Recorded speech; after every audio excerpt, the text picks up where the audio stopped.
Hello, this is Emil Frankel, a Senior Fellow at the Eno Center for Transportation. Welcome to this webinar. Today we're going to talk about the corporate average fuel economy, or the CAFE standards, and the greenhouse gas emission standards for cars and light trucks for model years 2022 to 2025, which, as you know, the Obama administration issued standards. But in April, the Trump administration announced its plans to revise those standards. We have with us as our guest and our speaker today, Margo T. She's the author of Driving the Future, Combating Climate Change with Cleaner, Smarter Cars.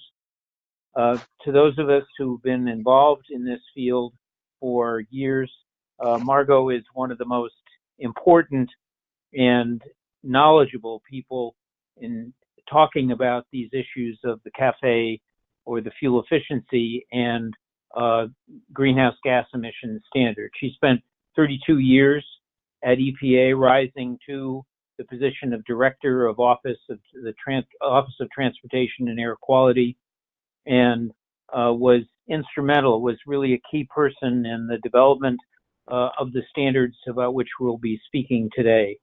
This is, as I think all of you on this who are participating in this webinar know, a tremendously important issue, because transportation is critical to the whole question of not only our dependence on oil, still our continuing dependence on liquid petroleum, but also the role of transportation in greenhouse gas emissions.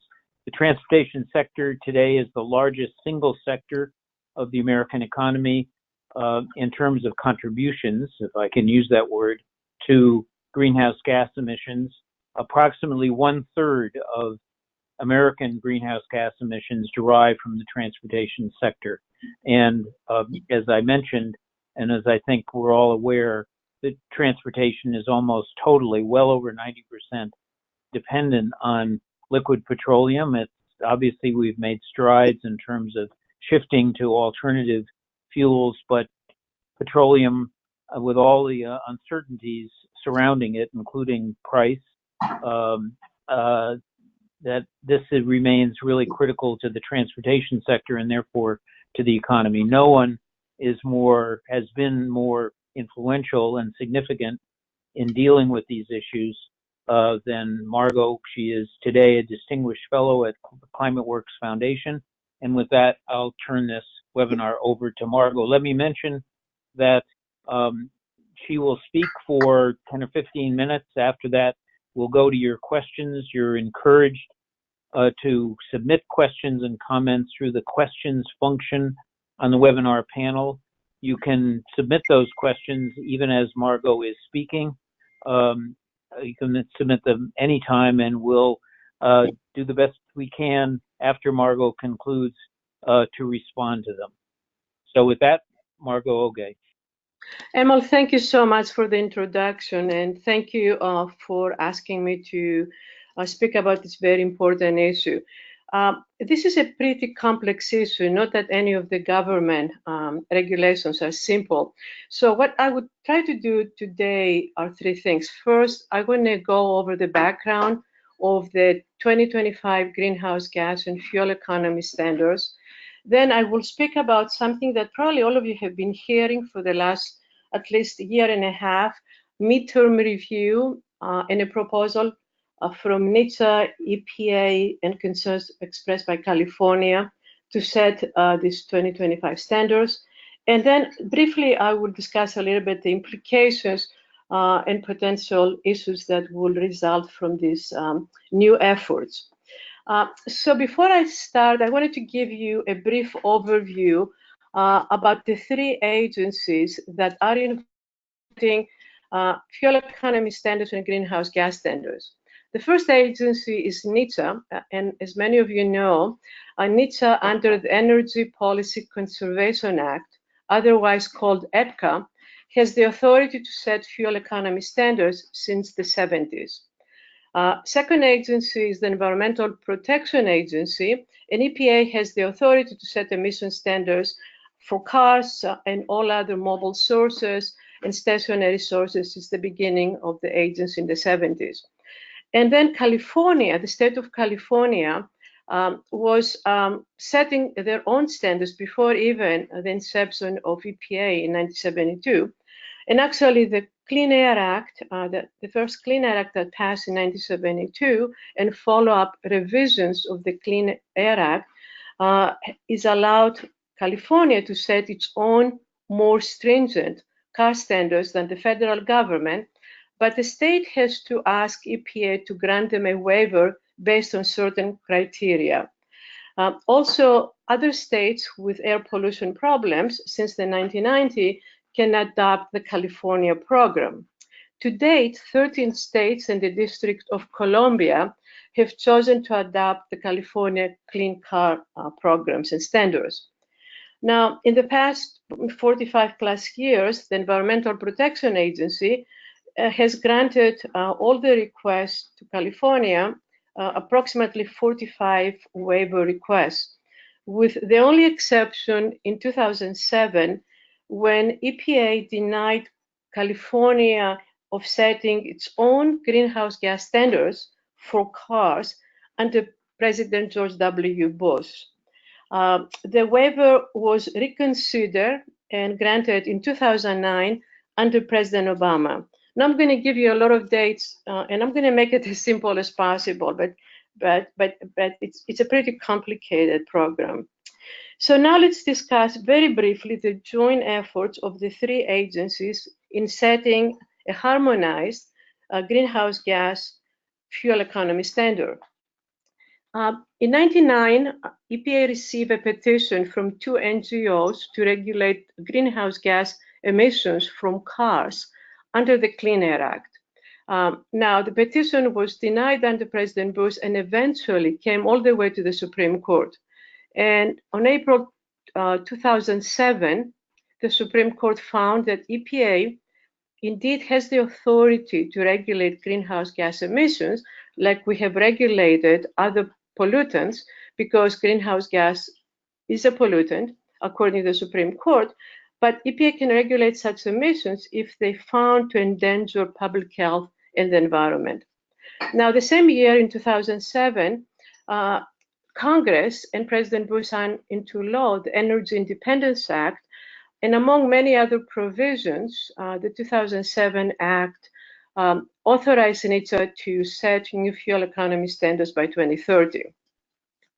So now coming 2009, when President Obama came to the office, the White House brought the three agencies together, the Environmental Protection Agency, NHTSA, and California. And for 5-6 months, we negotiated with 13 car manufacturers to harmonize the requirements of the three different statutes. Under the Clean Air Act, California's unique authority to regulate emissions from cars, and its authority under EPCA to set fuel economy standards.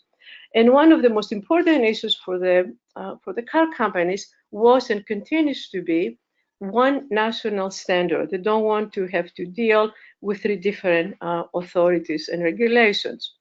So the result was a final rule in 2010 that set the first, actually, greenhouse gas standard in the country for any sources. But the most important element of this standard was the fact that it was harmonized greenhouse gas fuel economy standards that cover the years 2012 to 2016.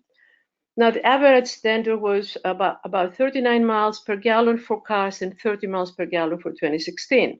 So that was the first step. The second step was in 2012, where the three agencies again worked in the same way, meeting with manufacturers, and we set a standard covering the years 2017 to 2025. And this standard was also supported by all car companies, with the exception of Mercedes and VW.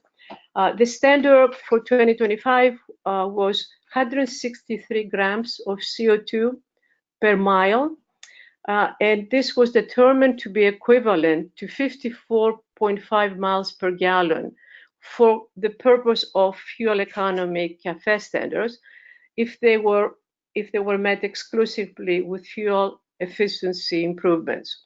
Now, I want to just take a few minutes to try to clarify, because there's a lot of confusion, what those standards, the 54.5 miles per gallon, meant. The 54.5 miles per gallon was a projected average for all new vehicles sold in 2025. So it wasn't really an actual standard. And it was based on a projection by the three agencies at the time that by 2025, 60% of cars of the fleet will be cars, and 40% will be SUVs. And obviously, we know now that's not the case. So that's the first clarification. The second clarification is that the standards, the actual standards, are footprint based of the vehicle, and there are different also for cars and trucks. And I'm going to give you an example. For example, the Honda Fit, which is on a footprint basis, a small vehicle, is required to get 62 miles per gallon, where the GM Silverado, which represents one of the largest footprint vehicles, is required to get 35 miles per gallon by 2025. And obviously, as many of you know, these fuel economy standards are based on very archaic set of laboratory test procedures that Congress set in 1972. And in real life, for example, the 54.5 will translate into an EPA window sticker mileage around 35 to 40 miles per gallon. And at the time, we evaluated the program to have significant benefits, will cut greenhouse gas emissions over the lifetime of those vehicles sold by 6 billion metric tons, will save families $1.7 trillion in fuel costs. At the time, we were estimating about $4 per gallon. Will reduce America's dependence on oil by more than 2 million barrels per day in 2025. And the actual price increase for 2025 new vehicles was projected to be about $1,800 more from the 2010 baseline, the time that we didn't have the standards. And overall, the estimation was that the net benefit savings to the consumer will be about $5,000 per vehicle during the lifetime of the vehicle. So that's kind of a brief kind of background where we were in 2012 with this harmonized program that had the full support of states, NGOs, and the car manufacturers. Now in 2022, so let's talk a little bit about the midterm review and the expected proposal from NHTSA and EPA. In 2012, when we were discussing those standards with individual car companies, one of the most important elements for the companies was the fact that we were thinking to set a standard based on a very long-term basis. So there was an agreement that the agencies will undertake what is called the midterm review. And the midterm review will be only for the standards that were set for years 2022 and 2025. And actually, NHTSA would have to do another formal regulation to set another 5-year base standards. So the NHTSA standards were 2017 through 2022, and then they would have to take it because they, as you know, they can only set standards for 5 years. And the agreement was that this midterm review will go through a proposal, will receive comments, and will be finalized April 2018. Now, the purpose of the review was basically to evaluate the feasibility of the standards 2022 and 2025, especially the technologies and the associated costs that was predicted back in 2012 for these companies to meet the standards. So based on the midterm review, three things could happen. One, the agencies would find that the standards don't have to change. So the only thing they would have to do is to make that final determination. Standards don't have to change. Or the standards could be revised to be more stringent or less stringent. Now, the Obama administration started the midterm review around 2016 timeframe. And the agencies collected a lot of data. I know at least for EPA, they were collecting 3 years worth of data, technical, economic analysis. And the agency made the proposal for the midterm determination, midterm review, I believe November, the summer of 2016. Those dates are kind of mind-boggling, so I forget them. But the more important is that the Obama administration finalized the determination for the standards January of 2017, just before the new administration came to the office. And the findings from EPA was that the standards remain appropriate, therefore no regulation is needed to change the standards. And the main reasons for that is that the analysis, thousands of pages analysis, indicated that the car companies are developing and deploying fuel efficiency technologies at a faster rate than was forecasted in 2012. And also the agency found that the cars will be somewhat even lower, meeting the standards than projected in 2012. And I believe California made their own similar determinations. So what has happened then? And I'm going a little bit backwards now on dates. I'm sorry to confuse you with all these dates, but I think they are important to give you the big picture sense of what is going on. So after the elections of the November presidential elections, the car industry approached the new Trump administration and asked them to reopen the midterm review based on two facts. One was the surprise factor that they had no idea that EPA was going to finalize it. But more important, they claimed that the standards are going to be very challenging to meet. Their view was that they're going to require a lot of hybrids and a lot of electric vehicles, where the agency's final determination was to meet the standards, the industry-wide will need anywhere from 3 to 5% of strong hybrids in electric cars. So, the new administration, when they came in 2017, they made a commitment. The president made a commitment that they will reopen the so-called midterm review that took place. And the March of this year, as Administrator Pruitt made a new determination, basically saying that the standards need to be relaxed. So what is happening right now, clearly nobody knows what is expected to come out of the Trump administration. We expect to have a proposal led by NHTSA, and I believe it's going to be signed by both agencies. To date, it's clear that NHTSA has taken the lead to do the analysis. My understanding is that there has been no involvement by the state of California and not much involvement by EPA. So and I'm going to discuss what we expect to see, not that I have seen any documents, but based on what we have seen in the trade press, and also a letter that was sent by Senator Carper to both EPA and NHTSA that lay out some of the concerns of what they're hearing about the NHTSA proposal. This is what we're hearing is going to happen. So remember, the midterm review was to evaluate years 2022 to 2025. What is believed to happen, and based on leaked, proposal that NHTSA has been developing, that the administration is going to move forward to actually not change the standards 2022 to 2025, but freeze the standards at the 2020 level for years 2021, 2026.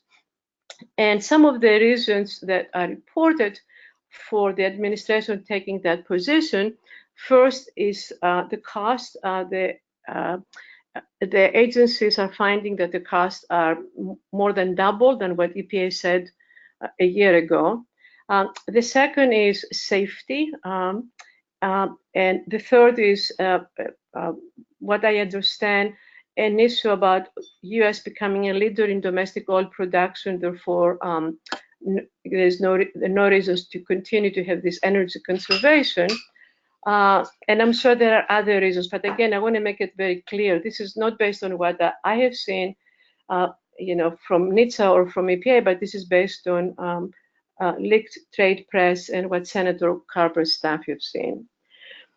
So the other kind of troubling issues, especially for states like the state of California, is a proposal that EPCA will preempt the state of California in setting its own CO2 standards, because CO2 is equivalent fuel economy.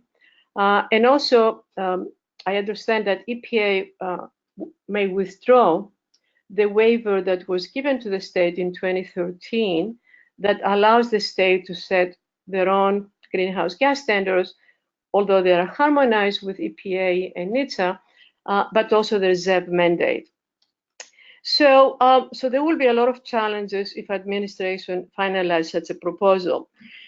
So let me talk a little bit about potential outcomes, and then I'll open the mic for questions. Now, California all along has made it clear that they will fight any relaxation, although Mary Nichols, who is the chairwoman of CARB, of the Air Resources Board in California, has indicated that she's willing to entertain some flexibilities for the 2025 standards. And actually, 16 states and the state of California, along with the District of Columbia, have challenged EPA's March final determination. So basically, in my view, and I'm an engineer, I'm not a lawyer, Emily's a lawyer, so maybe he has a little bit better sense about all this. What it will really mean is long protracted litigation, at least in three fronts: the stringency of the standard, the EPCA preemption, and revoking the California waiver. And the sad part for me is what I have believed all along since the Trump administration made the commitment to reopen the standards, is based on my private discussions with some very major manufacturers. What I believe is that the companies did not expect this outcome, the outcome that we're hearing the administration is taking. But basically, the companies were looking to meet the standards, but they were looking for flexibilities in doing so for 2025. So the ones that are familiar with how these car companies are operating, certainty for planning purposes, especially for this type of standards that require significant amount of money, is very important. And if we end up, and they have at least they have to have they have 5 years planning cycles. So now they're thinking how they're going to produce, the 2023, 2022, 2023 models. So that is very significant problem for these companies, and what they have been telling the administration publicly is that they want to be able to have one national standard. The other thing that complicates all this is that today all OEMs, all the major car companies are global players, and they are global players that they don't produce cars. For example, GM, Ford, they don't produce cars just for the U.S. market, but they produce cars for the major markets, especially China and Europe. And these companies, if they're going to continue to operate, especially in China, who is becoming the largest car consumer in the planet, they will have to continue to make progress on low carbon fuel technology, especially electric vehicles. So with that, I'll close, I'll end, and back to you, Emil, for questions. Thank you, Margo, very much. Let me just remind everyone that you can submit questions and comments through the questions function on your webinar panel, and we'll go to those questions. Let me ask you first, and this is fearfully complicated, both in terms of kind of the engineering, as you said, but also the legal environment. You anticipate, I guess, that the next step here, if you will, at least in terms of the administration, is likely to come from NHTSA, from the Department of Transportation, the Highway Traffic Safety Administration, in the form of kind of different standards. It's not, NHTSA never did, as I understand it, release its a midterm review, but is likely to issue, you expect, some sort of standard different from the standards that were articulated late in the Obama administration. So just a small correction, Emil. So what we expect sometime in June or maybe early July is that NHTSA has taken the lead to draft the standards, but the proposal is going to be made by both agencies, NHTSA and EPA, and they will propose to change the standards that were finalized in 2012 and freeze them at the 2020 level through 2026. Okay, and to get to the California waiver situation, you would anticipate that barring some kind of a settlement between the federal agencies and the California Air Resources Board, that California will seek, and it's likely that their request, and this is speculative, of course, but that their request for a waiver from this harmonized new standard would be denied. And that is, if I understand it, what is likely to trigger, again, barring some kind of an settlement agreement, litigation between California and other states and the federal government. Yeah, so the expectation actually is not another waiver and a denial. The expectation is that EPA will revoke the existing waiver that was given to the agency in 2013 that sets both the greenhouse gas standards, which is the same as the federal standards, for years 2017 to 2025, and sets the zero emissions vehicle requirement that requires about 15% of all new cars sold in California to be zero emitting. Okay. One of the questions we received from a participant in the webinar is asking what the evidence is that the auto companies cannot meet the standards as they were articulated in 2012. That is, the standards unless they are reversed or changed by the Trump administration. Well, that's a perfect question, and the answer is we have to wait until NHTSA and EPA releases their proposal, and the biggest, I guess, hurdle will be what has happened in the last year and a half, and about 10,000 pages of engineering analysis that EPA has done to change the agency's mind that the standards not only cannot be met, but we have to freeze the standards at the 2020 level. And one more thing, the difference of process that is going on today with NHTSA and EPA is that the agencies, unlike what happened in 2012, are not sitting down with each one of the car companies, three agencies, the technical people sitting down with the technical people separately for GM, for Ford, and asking the companies to share with the agencies their confidential information.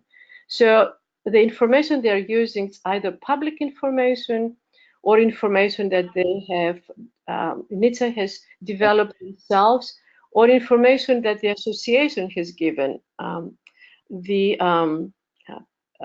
administration. And the companies have not making comments individually. So it's hard to say what is the evidence, because that confidential dialogue between engineers has not taken place, from what I understand, as we did in 2009 and repeated in 2012.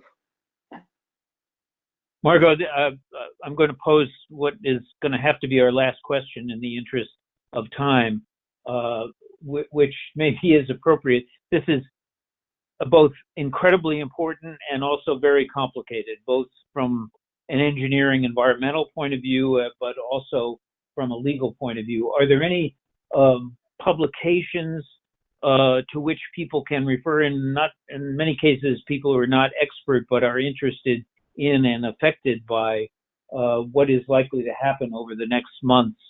Are there any particular publications that you would recommend, or places that people can go to on a continuing basis to stay abreast of developments in this area? Yeah, I think first of all, if there is an interest to understand in a lot of more detail what is happening, the only two public documents that people can look for is one, the final EPA determination, January, I believe, 15 or 16 of 2017, where EPA lay out all the technical and economic analysis. The March EPA 30 pages document that basically says we cannot meet the standards because there's new information, but it's not very informative, but somebody can look at that. And then I guess we all have to wait to see what the agencies are going to do. I believe, and I know for a fact, that Senators Carper extensive letter to the two agencies, Administrator Pruitt and Secretary Chow, is a public document that came, and Emma, I'll be glad to send you a link of that document. And that kind of lays out some of the areas that I discussed that have become public because the document, the NHTSA proposal, was leaked to trade press. Great. Margo, thank you very much. And I want to thank our participants for listening in, and for those of you who submitted questions for doing so. We will try to be responsive. We obviously, with Margo's help, will try to stay abreast of developments and hopefully keep all of us informed. Thank you all very much, and that will conclude this webinar. Thank you, Margo. Thank you, Emma.